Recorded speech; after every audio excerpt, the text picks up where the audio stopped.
నేను Indian Red Cross Society organ donation motivation కోఆర్డినేటర్గా పదవి బాధ్యతలు చేపట్టిన తర్వాత ఈ సంవత్సరంన్నర కాలంలో సుమారు 60 మంది పైచీలకు నేత్రదానం చేస్తామని ముందుకు వచ్చారు.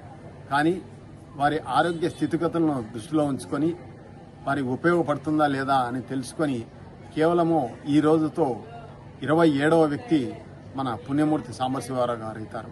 అంటే ఇప్పటికీ 27 మందితో ఈ సంవత్సరంన్నర కాలంలో నేత్రాలను స్వీకరించి అంటే 54 మందికి కేవలం నంద్యాల పట్టణంలో చూపును ప్రసాదించడం జరిగింది.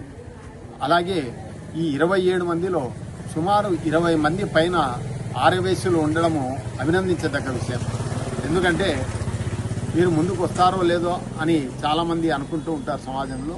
అటువంటిది 27 మందిలో 20 మంది ఆర్యవైశ్యులు అంటే సామాన్యమైన విషయం కాదు.